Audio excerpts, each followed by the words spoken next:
Best of luck honeymoon, अच्छे से मनाना और मेरे लिए एक सुंदर डिजाइनर स्वेटर लाना मत भूलना। और अगर भैया ज्यादा शरारत करे तो उनके कान अच्छे से मरोड़ देना। माँ पापा आप लोग बताइए क्या लाऊं, स्वेटर या शॉल या दार्जिलिंग टी ले आऊं? पापा को बहुत पसंद है। नहीं बेटी, हमें कुछ नहीं चाहिए। तुम लोग अच्छे से घूमो। इन कुछ दिनों में इस बूढ़े का ख्याल मत रखना। बस तुम दोनों ठीक ठाक घर लौट आओ, यही हमारी दुआ है। शीला चलो, अब देर हो रही है। जी हम चलते हैं पापा। माँ चलते हैं। शीला जाकर गाड़ी में बैठ जाती है। रोहन पिता को प्रणाम करता है, फिर माँ के चरण छूता है। प्रणाम के बाद देखता है माँ के चेहरे पर एक अजीब सी उदासी है। माँ क्या हुआ? सुन बेटा, शाम होने के बाद कभी जंगल में मत जाना। ठीक है माँ। ये कहकर रोहन जाने लगता है, तभी माँ उसका हाथ कसकर पकड़ लेती है। रोहन चौंक कर माँ की ओर देखता है। माँ कुछ कह रही थी। ड्राइवर भाई अब चलिए, देर हो गई।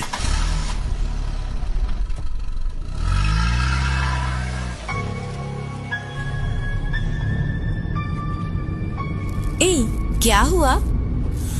जानती हो, माँ एक गुरुजी को बहुत मानती हैं। जब भी मेरी जिंदगी में कोई बड़ी दुर्घटना होने वाली होती है, माँ मुझे रोक देती हैं। कहती हैं गुरुजी उन्हें सपने में बता देते हैं। सच झूठ नहीं जानता, पर अब तक तो सब सही निकला है।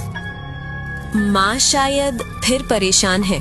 पहली बार अपना बेटा को किसी अनजान लड़की के साथ भेज रही हैं, इसीलिए। उफ, तुम भी ना फालतू बातें करने में एक्सपर्ट हो। कृपया ध्यान दीजिए, गाड़ी संख्या 1।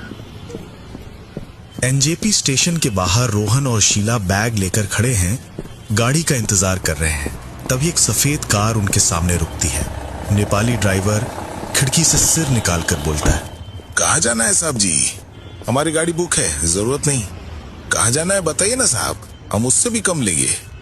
दार्जिलिंग कितना लोगे? 200 रुपए साहब। सिर्फ 200? बाकी सब तो 500 बोल रहे थे। ठीक है, चलो तुम्हारी गाड़ी से चलते हैं। आइए साहब जी।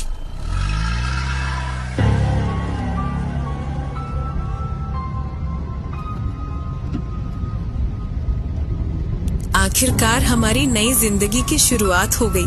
चारों तरफ कितना सुंदर नजारा है। देखो, पाइन के पीछे से सूरज झांक रहा है। कितना अद्भुत लग रहा है। वाह, अब तो तुम कवि बन जाओगी लगता है। धत, तुम तो बिल्कुल भी रोमांटिक नहीं हो। शॉल पहन लो, ठंड बढ़ रही है। उफ, हमेशा गार्जियन बनकर बोलते हो, बिल्कुल मेरे पापा जैसे। भाई साहब, आपका नाम क्या है? लाकपा साहब जी।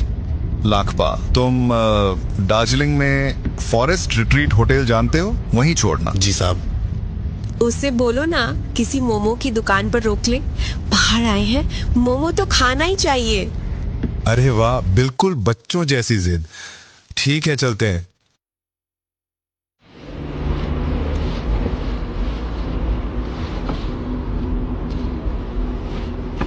रोहन और शीला सड़क किनारे की दुकान पर मोमो खा रहे हैं, हंस रहे हैं।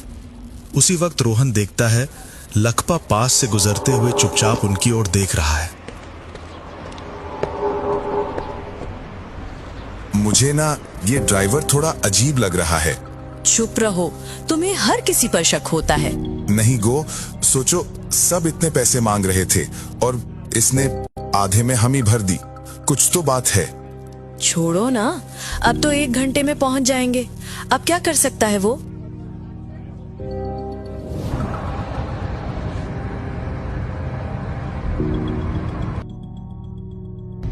सूरज डूबने लगा है। चारों तरफ चीड़ के जंगल की गहरी छाया सड़क को ढक रही है। रोहन और शीला अब भी गाड़ी में है। सुनो, 1 घंटा तो हो गया, अब तक बस जंगल ही जंगल दिख रहा है। कब पहुंचेंगे? भैया, और कितना समय लगेगा? लकपा कोई जवाब नहीं देता। रोहन रियर व्यू मिरर में देखता है, ड्राइवर की सीट पर कोई नहीं बैठा। वो चौंक जाता है। तभी उसकी जेब में कुछ कंपन होता है। रोहन मोबाइल निकालता है। कोई कॉल या मैसेज नहीं। फिर से मिरर में देखता है। अब लखपा वहां है। वो राहत की सांस लेता है।